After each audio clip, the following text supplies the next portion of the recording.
Hello दोस्तों, मैं हूं विकास आपका बेयर। आप सबका स्वागत करता हूं मेरे चैनल में जिसका नाम है इन्फो बेयर।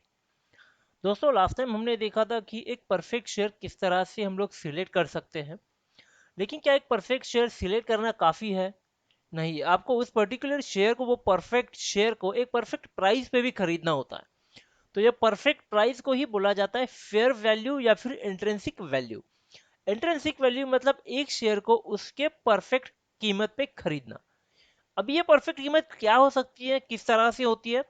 समझ लीजिए कोई एक शेयर है 1700 रुपए का, जो कि हम जनरली खरीदते हैं 100 या 200 रुपए, वो नीचे आ जाता है। बट उसके शेयर की एग्जैक्ट वैल्यू होती है समवेयर अराउंड 700 700 रुपए। हम लोग उससे वैल्यू से काफी ज्यादा ऊपर खरीदते हैं और बाद में फंस जाते हैं, क्योंकि शेयर की वैल्यू जो है अपने इंट्रिंसिक वैल्यू के यहाँ पे आना चालू हो जाता है, क्योंकि कभी कभी शेयर ओवर ब्रॉड जोन में चला जाता है। इसके लिए उसकी प्राइस जो है काफी ऊपर हो जाती है। तो किसी भी परफेक्ट शेयर को खरीदने के लिए एक परफेक्ट प्राइस भी होता है, तब जाके वो बनता है एक परफेक्ट बाय। चलिए स्टार्ट करते हैं फिर आज का वीडियो, समझने के लिए कि इंट्रिंसिक वैल्यू क्या होती है और किस तरह से हम लोग कोई भी शेयर को, एक परफेक्ट शेयर को जो हमने ऑलरेडी सिलेक्ट करना सीख चुके हैं हम लोग, उसे एक परफेक्ट प्राइस पे एक परफेक्ट बाय किस तरह से कर सकते हैं। परफेक्ट बाय दोस्तों कब होता है? जबकि एक परफेक्ट शेयर को आप एक फेयर प्राइस पे या फिर एक इंट्रिंसिक वैल्यू पे उसे खरीदते हो, तो ये बन जाता है परफेक्ट बाय। मतलब यहाँ पे आप इस शेयर को खरीदना चाहते हो, यही इस शेयर की सही कीमत है। आपको इससे ज्यादा पैसे देने की जरूरत नहीं है, इससे कम आप दिल खोल के दे सकते हो, इससे ज्यादा आपको देना नहीं है। अगर ये शेयर इसके ऊपर है, मतलब ये शेयर ओवर ब्रॉड जोन में है, हद से ज्यादा कीमत पे बिक रहा है, यहाँ पे इसको खरीदना नहीं है। कहीं पे ये अगर आपको परफेक्ट बाय में मिल जाता है, परफेक्ट बाय से भी कोशिश कीजिए, नीचे मिल जाता है तो ये परफेक्ट बाय हो सकता है। अभी पहले दोस्तों समझ लेते हैं प्राइस फ्लक्चुएशन क्या होता है। प्राइस, शेयर प्राइस किस तरह से मूव होती है, कंट्रोल्ड होती है एक नॉर्मल कंडीशन पे। कंडीशन दो है, कंडीशन एक में हम लोग देखेंगे, देखिए दोस्तों, शेयर काफी ज्यादा बाय काफी ज्यादा हो रहा है, जो ग्रीन जोन में बताया गया। रेड है वो सेल है, मतलब बाय ज्यादा है सेल कम हो रहा है, तो इस कंडीशन में क्या होगा, शेयर की प्राइस बढ़ेगी। कंडीशन टू में देखिए दोस्तों, बाय कम हो रहा है सेल ज्यादा हो रहा है, इसलिए शेयर की प्राइस क्या होगी, कम होगी। तो ये उतार चढ़ाव में कहीं पे एक बीच में हमें वो एक इंट्रिंसिक वैल्यू, एक फेयर वैल्यू ढूंढनी होती है। इतना भी आसान नहीं है, बट इतना मुश्किल भी नहीं है फेयर वैल्यू को ढूंढना। चलिए देखते हैं किस तरह से उसको ढूंढ सकते हैं, फेयर वैल्यू या इंट्रिंसिक वैल्यू। ओके, तो दोस्तों ये हमारा है मिस्टर बेयर। मिस्टर बेयर को हमेशा ही शेयर खरीदने में और बेचने में इंटरेस्ट है। तो मिस्टर बेयर काफी दिनों से कंपनी को ट्रैक कर रहे थे। कंपनी का नाम है रिलायंस इंडस्ट्रीज। अभी फिलहाल रिलायंस इंडस्ट्रीज की जो प्राइस चल रही है, एज्यूमशन की बात कर रहा हूँ दोस्तों, एज्यूम कीजिए 1700 रुपए के आसपास की अभी रिलायंस की जो प्राइस चल रही है। काफी दिन से मिस्टर बेयर उसको ट्रैक कर रहे हैं। मिस्टर बेयर को एक दिन पता चलता है कि अरे यार, ये प्राइस तो अभी 1500 के आसपास है, मतलब 150 रुपए का प्रॉफिट में उसको खरीद सकता हूँ। तो मिस्टर बेयर जो है 150 रुपए के प्रॉफिट के लिए उसको 100 शेयर्स खरीद लेंगे। इन्वेस्टमेंट हो जाती है 1,55,000। नेक्स्ट वीक में ये वैल्यू जो है बन जाती है 850 रुपया, इतना नीचे आ जाती है वैल्यू। और मिस्टर बेयर की जो इन्वेस्टमेंट थी 1,55,000, वो बन जाती है 85,000 में, 85,000। तो यहाँ पे कम से कम मेरे ख्याल से आप सोचोगे तो 50 60 65 अप्रोक्स 60,000 का जो है वो फटका ऑलरेडी पड़ चुका है, ऑलरेडी घाटा इनको हो चुका है। क्यों ये घाटा इनको क्यों हुआ? क्योंकि ये इनको रिलायंस इंडस्ट्रीज की इंट्रिंसिक वैल्यू का पता नहीं था, इनको फेयर वैल्यू पता नहीं थी। बस इनको लगा कि यार 150 रुपया अभी से नीचे आ चुकी है प्राइस, इससे ज़्यादा शायद नीचे नहीं आएगी, तो मैं इसको खरीद लेता हूँ। क्योंकि इनको कभी शेयर की एग्जैक्ट प्राइस पता ही नहीं थी, शेयर था ओवर ब्रॉड जोन में। इसलिए दोस्तों पता होनी चाहिए आपको इंट्रिंसिक वैल्यू। कोई भी शेयर इंट्रिंसिक वैल्यू के ऊपर, सॉरी, आपको नहीं खरीदना होता है, वो ओवर ब्रॉड जोन में होता है। ठीक है, तो आप लोग सीखेंगे, आपको एक एजम्पशन तो आएगा, एक आइडिया आ चुकी होगी कि इंट्रिंसिक वैल्यू होता क्या है। अब इसको कैलकुलेट किस तरह से कर लेते हैं वो भी हम लोग समझ लेते हैं। दोस्तों ये है बेंजामिन ग्राहम, ये इन्वेस्टमेंट के गुरु माने जाते हैं। जो वॉरेन बफेट है, जो सबके गुरु माने जाते हैं, तो वॉरेन बफेट के भी गुरु है ये बेंजामिन ग्राहम। इन्होंने अपने टाइम पे एक फॉर्मूला दिया था इंट्रिंसिक वैल्यू कैलकुलेट करने का। वो फॉर्मूला को जिस तरह से I value that is intrinsic value which is equal to E E यहाँ पे ईपीएस है। देखिए ई यहाँ पे, सॉरी ई यहाँ पे ईपीएस यानी अर्निंग पर शेयर है। 8.5 जहाँ पे बन जाती है आपकी गवर्नमेंट यील्ड, बॉन्ड यील्ड होती है, माफ कीजिए बॉन्ड यील्ड नहीं है, पी रेशियो होता है, प्रॉफिट अर्निंग रेशियो। कोई भी कंपनी अगर प्रॉफिट नहीं कमा रही है, समझिए नॉर्मल लेवल पे चल रही है, तो उसका पी रहता है 8.5। दूसरा है जी, टू इंटू टू को छोड़ दीजिए, जी पे फोकस कीजिए। जी है 5 ईयर सेल्स ग्रोथ, 5 साल का कंपनी का ग्रोथ कितने परसेंट से हुआ है वो, इंटू 4.4। 4.4 है यहाँ पे बॉन्ड यील्ड होती है उस टाइम की जब बेंजामिन ग्राहम थे। वाई होता है यील्ड, यानी अभी गवर्नमेंट जो बॉन्ड है उनके ऊपर क्या इंटरेस्ट दे रही है। तो यहाँ पे देखिए Y for government bond yield है 8.5, ये P ratio price earning ratio है, और 4.5 ये ओल्ड गवर्नमेंट बॉन्ड यील्ड है, मतलब ये उस टाइम की गवर्नमेंट जो पैसे दे रही थी वो है। अभी इस वैल्यू में ये जो फॉर्मूला है इसमें हम लोग वैल्यूज डाल के देखेंगे कि भाई क्या ईपीएस आता है। उसके लिए हमें क्या करना होगा, वैल्यूज कैलकुलेट करने होंगे, फाइंड करने होंगे। तो मिस्टर बियर ने क्या किया, पहले ईपीएस निकाला जो है रिलायंस इंडस्ट्रीज का ईपीएस है 64.01।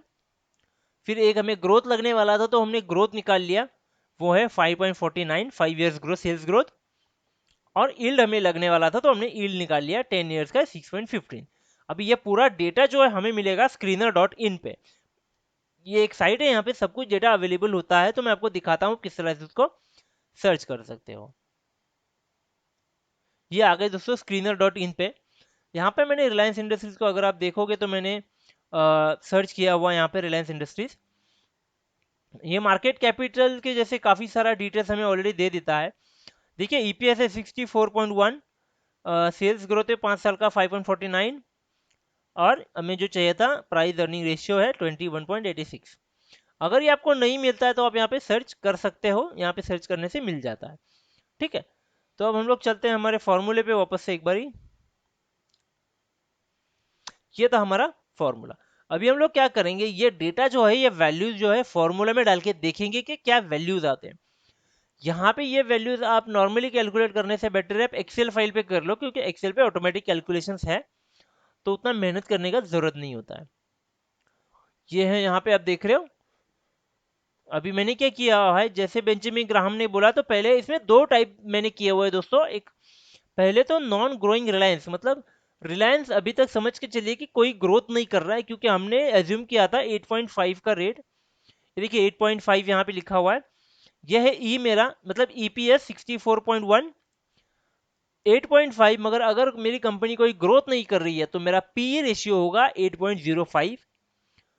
2 इंटू जी, जी मतलब मेरा ग्रोथ, ग्रोथ है मेरा 5.49, और डिविडेंड यील्ड जो मेरा था 4.4, वो वैसे ही रखना है, उसे कुछ नहीं करना है। और ये मेरा था यील्ड, गवर्नमेंट यील्ड जो दे रहा था, ये आपको गूगल पे मिल जाएगा। बॉन्ड यील्ड जो है अगर गूगल कर दोगे तो ये गूगल पे आपको मिल जाएगा, वो है 6.15। तो ये कैलकुलेशन करने के बाद मेरा वैल्यू आ जाता है 892। ये होता है मेरा इंट्रिंसिक वैल्यू या फेयर वैल्यू रिलायंस का शेयर खरीदने के लिए। ठीक है, लेकिन मैंने क्या सोचा था दोस्तों कि यार ये थोड़ी सी मतलब ना, थोड़ी सी गलत चीज हो रही है, क्योंकि रिलायंस 8.5 उसका पी है जो कंपनी ग्रो नहीं करती। लेकिन रिलायंस हो या आईटीसी हो या इंफोसिस हो, अगर हम लोग इस कंपनी के इंट्रिंसिक वैल्यू अगर निकालना चाहते हो तो हम लोग 8.5 का यूज नहीं कर सकते, क्योंकि ये कंपनी जो है ये कंटिन्यूसली ग्रो कर रही है, 10%, 20%, 15% के साथ ये ग्रो कर रही है। तो मैं 8.5 का पी कैसे ले सकता हूँ, मैं नहीं ले सकता हूँ। तो मैंने अपने हिसाब से क्या किया हुआ है उसको मॉडिफाई किया, जैसे कि देखिए, सॉरी यहाँ पे थोड़ा सा ये हो जाएगा, ग्रोइंग है रिलायंस। अभी ये पे तो नॉन ग्रोइंग रिलायंस थी, ये ग्रोइंग रिलायंस है, अभी ये ग्रो कर रही है 11.65% पे। तो मैंने क्या किया, ये फॉर्मूला मैंने कैलकुलेट किया, वही फॉर्मूला है, बस मैंने 8.5 की जगह जो रिलायंस का पी था 21.86 जो हमें स्क्रीनर डॉट इन पे मिला था, मैं आपको एक बार वापस से दिखा देता हूँ। मैं देखिए स्क्रीनर डॉट इन का जो प्राइस टू अर्निंग रेशियो था वो 21.86 था, तो मैंने वो यहाँ पे डाल दिया है। और वो डालने के बाद बाकी सब ठीक है, मैंने बस पी चेंज किया, करंट पी मैंने डाला हुआ है वहाँ पे, बाकी सब तो करंट डिटेल ही है। तो ये करने के बाद मेरा जो पी इंट्रिंसिक वैल्यू निकल के आ जाता है वो हो जाता है 1500, मतलब 1500 रुपए के आसपास। तो 800 रुपये या 1500 रुपया, इनको मैं क्रॉस वेरीफाई भी करके बताऊंगा मैं आपको, डोंट वरी। ठीक है, तो ये मेरा करंट पी के साथ में मैंने निकाला हुआ इंट्रिंसिक वैल्यू है, ये मैंने निकाला बेंजामिन ग्राहम का जो फॉर्मूला है वैसे के वैसे लेके मैंने इसका इंट्रिंसिक वैल्यू निकाला है, और ये मैंने अपने हिसाब से निकाला है क्योंकि मुझे लगा पी जो है 8.5% नहीं होना चाहिए, कोई कंपनी जो है ग्रो कर रहा है, जो कंपनी ग्रो नहीं करती है उसका पी 8.5 है। ठीक है, दो चीजें दोस्तों समझ के चलिएगा। तो 1503 जो है वो मेरा रिलायंस का इंट्रिंसिक वैल्यू है, आज के रिलायंस का, आज के रेट पे। ठीक है, वापस से हम लोग चलते हैं अभी। ठीक है, ये स्क्रीनर डॉट इन पे हमने ये निकाल दिया पूरा डेटा, ये हो गया। ठीक है, अभी हम लोग चलते हैं फॉर्मूले की तरफ वापस से अपने। तो देखिए अभी ये जो होता है ना, तो एक बार वापस में लेके चलता हूँ ठीक है, ये हो गया अपना फेयर वैल्यू। ठीक है, मतलब ये वैल्यू पे शेयर हमें खरीदना है, खरीद सकते हैं। लेकिन लेकिन लेकिन, यहाँ पे एक कॉन्सेप्ट है जो बेंजामिन ग्राहम ने बताई हुई है, वो है मार्जिन ऑफ सेफ्टी, जो मैं अभी बात करेंगे उसके बारे में, जो मैं बताना भूल गया आपको। मार्जिन ऑफ सेफ्टी जो हमने यहाँ पे भी लेकर के रखा हुआ है, मार्जिन ऑफ सेफ्टी मतलब ये मिस्टर बेयर को जो भी 1503 रुपए का वैल्यू मिला हुआ है वो है फेयर वैल्यू, उस पे शेयर खरीदना है। लेकिन सबसे इंपॉर्टेंट होता है दोस्तों कोई भी ट्रेड करने से पहले अपना कैपिटल को सेव करना।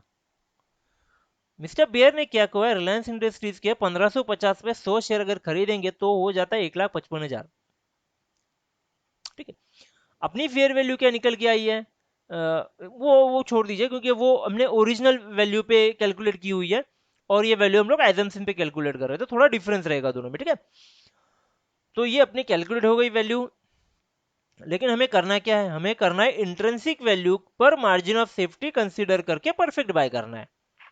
मतलब क्या करना है, मतलब फेयर वैल्यू के भी लेस देन 10% पे हमें बाय करना है। ठीक है, तो अभी हम लोग इसमें वैल्यू डाल के देखेंगे कि इंट्रिंसिक वैल्यू क्या होती है। बाय प्राइस हमारी होनी चाहिए मिस्टर बेयर के हिसाब से, अभी जो पूरा स्टडी किया है, फेयर वैल्यू यानी intrinsic value less than 10% investment perfect buy. ठीक है, तो ये थी हमारी 1503 की प्राइस जो हमने ली थी ढूंढ के, उसमें 10% यानी 150 रुपया, 150 रुपया और कम करेंगे तो कितनी बच जाती है, 1353 यानी 1353 होनी चाहिए हमारी बाई प्राइस। हमें अगर रिलायंस खरीदना है तो 13 से 53 पे खरीदना है। ठीक है, ये होते हैं इंट्रिंसिक वैल्यू का कैलकुलेशन, दोनों तरफ से एक फेयर वैल्यू, एक नॉन परफॉर्मिंग कंपनी पीए के साथ में और एक परफॉर्मिंग कंपनी पीए के साथ में।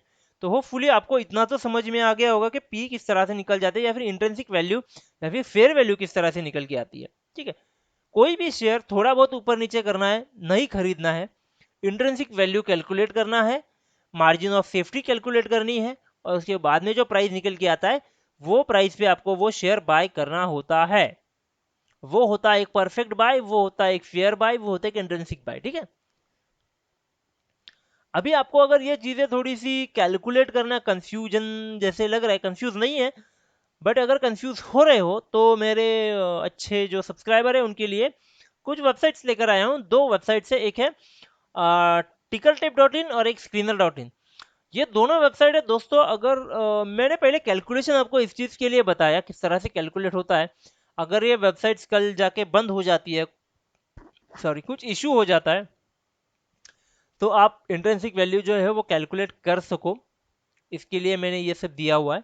ठीक है, अगर टिकर टेप पे आ जाओगे या स्क्रीनर डॉट इन पे वापस से जाओगे तो वहाँ पे इंट्रिंसिक वैल्यू आपको मिल जाती है, मैं दिखाता हूँ आपको। ठीक है, ये हम गए थे। ठीक है, अभी हम लोग स्क्रीनर पे है, यहाँ पे मैं अगर इंट्रेंसिक, देखिए इंट्रेंसिक वैल्यू मुझे मिल गई, ये है 1606। ठीक है, थोड़ा सा बहुत डिफरेंस रहेगा मेरे प्राइस में इसके प्राइस में। ठीक है, तो ये है इनकी जो है इंट्रेंसिक वैल्यू, और दूसरी मैंने आपको बताई थी टिकर टेप, ये मैं जनरली यूज़ करता हूँ साइट को, तो ये है मेरे पास। ये सबसे बढ़िया साइट लगती है मुझे दोस्तों, अगर आप कोई भी यूज़ करना भी चाहो तो कर सकते हो। ये है रिलायंस इंडस्ट्रीज। देखिए इंट्रेंसिक वैल्यू, तो current price is less than intrinsic value, तो ये अभी भी आप खरीद सकते हो, क्योंकि इंट्रिंसिक वैल्यू क्या है भाई, इंट्रिंसिक वैल्यू है 1606 या फिर अपने हिसाब से 1500 है ना नीचे। तो ये आप खरीद सकते हो भाई, ग्रीन सिग्नल है इस पे, बाकी का छोड़ दो, ये ग्रीन सिग्नल है ठीक है, तो ये आप यहाँ पे देख सकते हो, कैलकुलेट करने की जरूरत नहीं है। बट अगर इनकेस ये वेबसाइट्स बंद हो जाती हैं तो आपको कैलकुलेट करना आना चाहिए, किसी पे डिपेंड आप नहीं हो, ठीक है। तो ये था अपने वेबसाइट टू स्टडी। अगर दोस्तों वॉरेन बफेट सर है, वो भी कुछ बोलते हैं इन्वेस्टमेंट के बारे में, हमेशा हम लोग सोचते हैं उनके बारे में, देखते हैं, हमेशा पढ़ते हैं। तो वो क्या कहना चाहते हैं, वो कहना चाहते हैं प्रोटेक्ट योर कैपिटल फर्स्ट, और इसके लिए आपको ज़रूरी है मार्जिन ऑफ सेफ्टी और इंट्रेंसिक वैल्यू पे उससे बाय करना। अगर आप मिस्टर बेयर के जैसे वो 150 रुपये प्राइस नीचे आ गए और आपने बाय कर लिया, तो बाद में लॉस हो सकता है अप्रॉक्स 60,000 का, जो काफ़ी बड़ा लॉस है यार। आप अगर वही पैसा आप अगर वापस से रिलायंस में डाल देते तो डबल शेयर्स आ जाते आपको। तो ये आपको नहीं करना है, आपको पहले इंट्रिंसिक वैल्यू कैलकुलेट करनी है, आपको फेयर वैल्यू कैलकुलेट करनी है, आपको मार्जिन ऑफ सेफ्टी कैलकुलेट करनी है, और उसके बाद जाके आपको वो शेयर है वो परचेस करना है। अगर आपको थोड़ा हेजिटेट हो रहे हो तो आप SIP में भी परचेस कर सकते हो। हर हफ्ते 1-2 शेयर्स लीजिए, प्राइस अगर नीचे गिर रहा है, आपको लग रहा है कि प्राइस इससे ज़्यादा नीचे नहीं जाएगा और आपको वही बाय करना है, तो मैं आपको यहाँ पे SIP सजेस्ट करता हूँ। पहले हफ्ते 2 कीजिए, दूसरे हफ्ते 2 कीजिए, और इस हिसाब से आप हफ्ते हफ्ते से बाय कीजिए जब तक प्राइस नीचे जा रहा है। तो होगा क्या, आपका प्राइस जो है एवरेज होता रहेगा, प्राइस कम होता रहेगा डे बाय डे, और आपका प्रॉफिट जो है वो बढ़ता रहेगा। ये एक बेस्ट वे है नीचे उतरते हुए शेयर्स में इन्वेस्ट करने का। अगर आप नए हो मार्केट में दोस्तों, तो आपको बता दूं 2 मार्केट है। NSE एक मार्केट है, न्यूस्ट माफ कीजिएगा, NSE निफ्टी एक मार्केट है, और BSE सेंसेक्स एक मार्केट है। आप दोनों में भी जो इन्वेस्ट कर सकते हो। BSE में कंपनीज काफी ज्यादा है लेकिन सिटीज लिमिटेड है। NSE में कंपनीज काफी, मेरे ख्याल से 1200 के आसपास कंपनीज है, लेकिन इंडिया की हर सिटी में NSE अवेलेबल है। तो आप इसमें जो है वो ट्रेड कर सकते हो। ट्रेड करने के लिए आपको एक डिमैट अकाउंट होना होता है, एक ट्रेडिंग अकाउंट होना होता है। आप दोनों कंपनी में आपको सजेस्ट करता हूँ, एक अपस्टॉक्स कंपनी है और एक जीरोधा है, दोनों डिस्काउंट ब्रोकर है, आजकल काफी तेजी में चल रहे हैं। इनके साथ आप अकाउंट ओपन कर सकते हो, लिंक मैंने डिस्क्रिप्शन में देके रखी हुई है। दोनों में फायदा यह है दोस्तों कि आपका जो है कमीशन, जो डिस्काउंट डिस्काउंट माफ कीजिएगा, तो ब्रोकरेज जाता है वो यहाँ पे बच जाता है, यहाँ पे ब्रोकरेज फ्री सर्विसेज हैं, तो आपको बेनिफिट काफ़ी ज़्यादा होता है, और जो चार्जेस है वो भी काफ़ी तरीके से कम है। तो वो पैसा आप जो है वो री इन्वेस्ट कर सकते हो रादर देन ब्रोकर को देने से अच्छा है। तो दोस्तों ये था आज का video, intrinsic value, fair value और मार्जिन ऑफ सेफ्टी के बारे में। कुछ क्वेरीज अगर है, कुछ भी पूछना चाहते हो, तो कमेंट सेक्शन है बात करने के लिए, कोई भी कमेंट आप ड्रॉप कर सकते हो, कोई भी सवाल आप पूछ सकते हो। वीडियो अच्छा लगा है तो दोस्तों सब्सक्राइब जरूर कीजिएगा, लाइक जरूर कीजिएगा, और वो घंटे को जरूर दबाइएगा, ताकि आने वाला नेक्स्ट वीडियो जो है, जो ऑन डिमांड होता है हमेशा, अगर वो आ जाता है तो आपको पता चले कि ना आज नया क्या सीखने मिलने वाला है। यहाँ पे सिर्फ दोस्तों सीखना होता है, यहाँ पे कोई पेड टिप्स या फिर कोई पेड वेबिनार्स नहीं होते। तो अगर सिर्फ और सिर्फ आपको सीखना है, जानना है, बात करना है, डिस्कशन करना है, info where is always there for you.